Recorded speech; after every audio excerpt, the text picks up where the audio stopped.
Serinin ilk bölümüyle ilgili çok güzel yorumlar geldi. Öncelikle teşekkürler. Ancak bazılarınız listenin eksik olduğunu yazmış. Ben bu seriyi 3 bölüm olarak planlamıştım. O yüzden aradığınız isimler bir önceki videoda olmayabilir. Bu yüzden tüm seriyi izlemenizi tavsiye ediyorum. Bu bölümde ise muhtemelen daha önce hiç duymadığınız isimleri duyacaksınız. Lafı fazla uzatmadan videoya geçelim. İyi seyirler.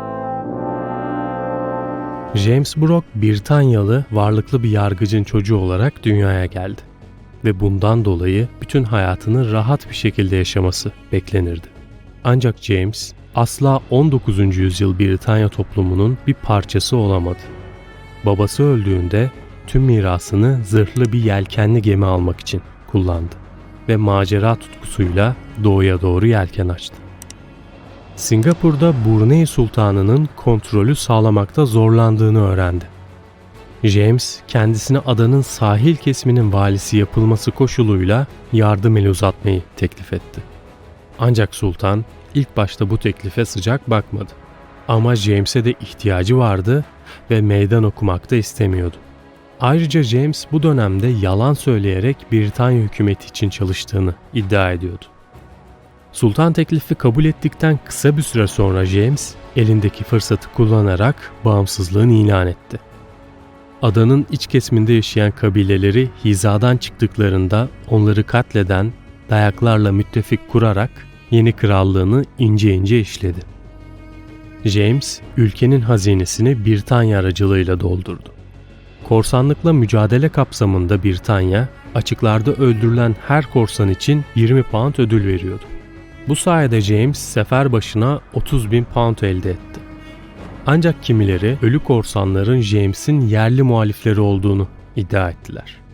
James ise kendisini sürekli neşeli ve barışsever bir İngiliz maceracısı olarak tanıtmaya çalıştı.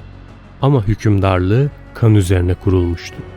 Sadece 1857 yılında 1500 Çinliyi katletmişti. 1868'de ölen James'in devleti kendisinden çok daha uzun süre ayakta kaldı. O öldükten sonra ise Britanyalılar 1946 yılında devletini satın aldı. Muhammed Ahmet, Kuzey Sudan'daki Dongola şehrinden çok daha uzak olmayan Nil Nehri'ndeki bir adada doğdu. Ailesi kendi hallerinde geçinip gidiyor ve gemi inşaatlarında çalışıyordu. Ama onun hiç de böyle bir hayatı olmayacaktı. Erken yaştan itibaren dini bir eğitim aldı ve kendini tamamen dini adamasıyla ve hocalarıyla uzun süre tartışmalarıyla tanınır hale geldi. Bu süreç böyle devam ederken etrafına binlerce insan toplanmaya başladı. 1881'de müritlerini Aba Adası'na çağırarak kendisini Mehdi ilan etti. Mehdilik bildiğiniz gibi İslam'ın pek çok mezhebinde kıyamet gününde ortaya çıkacağına inanılan Mesih'e ait bir figürdür. O zamanlar Sudan Mısır tarafından yönetiliyordu. Mısır da Britanya tarafından yönetiliyordu. Bu da Sudan'ın fiilen Britanya himayesi altına girmesine yol açtı. Bu iki yabancı etkiyi halk hiç kabullenememişti. Mısır hükümeti ise bu yapılanmanın farkındaydı. Bu yüzden Mısırlılar onu tutuklamaya çalışınca bir çatışma ortamı oluştu. Sudanlı Mehdi'nin çok fazla mühimmatı olmayan ordusu onları yenilgiye uğratınca herkes bunun bir mucize olduğunu düşünmeye başladı. Bu dini harekat birkaç yıl içinde büyüyerek güç kazandı ve 1883 yılında Britanyalı generali yenerek kazanılan zaferle doruk noktasına ulaştı. 1884'ün sonlarında bu tarikat ünlü Hartum kuşatmasını gerçekleştirdi ve karşılarında Çinli Gordon olarak tanınan Britanyalı Charles Gordon'u buldular. Charles belki de dini fanatiklikte onlarla yarışır vaziyetteydi. 1885'te kente giren ayaklanmacılar Gordon'u ve askerlerini öldürdüler. Böylece şehir düştü. Bu da Sudanlı Mehdi'yi günümüz Sudan'ına kadar genişleyen dini bir imparatorluğun karşı gelinmez imparatoru haline getirdi. Ancak Sudanlı Mehdi hastalandı ve hastalandıktan 6 ay sonra hayata gözlerini yumdu. Liderleri gidince müritleri 1896 yılındaki Mısır işgaline karşı koyamadı ve imparatorluğu dağılmış oldu. Abbasilerin yükseliş devri, fetihlerin durduğu ve içe dönük hesaplaşmanın olduğu bir dönemdi.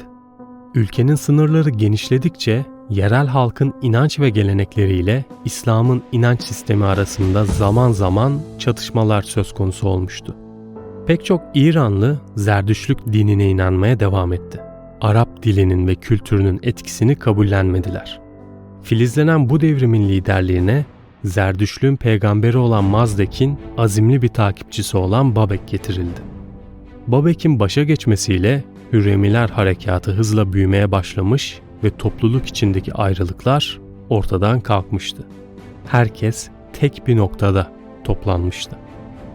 Babek kariyerine gerilla savaşçısı olarak başlamıştı ve dağdaki ıssız kaleleri ele geçirmek için ani baskınlar düzenlerdi.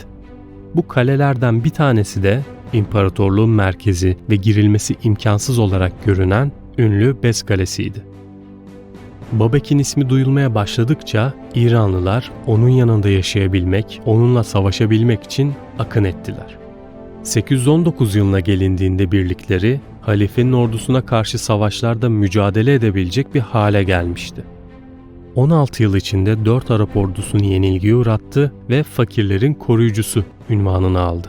Bu sayede imparatorluğun yönetimini bir nebze olsun ele geçirmiş oldu.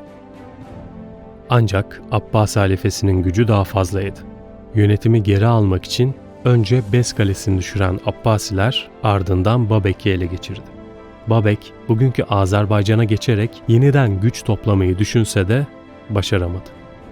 Halife Mütasım'ın huzurunda bacakları ve kolları kesilmek suretiyle işkenceyle idam edildi. Ölümünden sonra da Hürremiler harekatı zayıflayarak dağıldı. Yunan tarihçi Curtius'a göre hükümdar Mapadma hayatına ancak günlük ekmek parasını çıkaracak kadar kazanan bir berberin oğlu olarak gözlerini açtı. Oğlu doğduktan sonra kraliçenin güvenini kazanan babası sayesinde saraya yakın bir hayat sürmeye başladılar. Fakat bu berberin oğlu babası gibi değildi. Yıllar geçtikçe sarayda herkesin güvenini kazanmayı bildi. Ama uygun anı bulunca krala ihanet ederek onu öldürdü ve kraliyet ailesinin çocuklarını koruma bahanesiyle hakimiyeti ele geçirdi. O, fakir bir ailenin çocuğuyken Kuzey Hindistan Krallığı'nın hükümdarı oldu ve kendi hanedanlığını kurdu. Tüm rakiplerini katletmesiyle bilinen Mapadma, aynı zamanda amacı uğrunda herhangi bir kural tanımazdı. Bu nedenle Hint coğrafyası ve inanışları ile ilgili konuları içeren, efsaneleri anlatan metinler olan Puranalarda adı kraliyet düzenini mahveden kişi olarak geçiyor.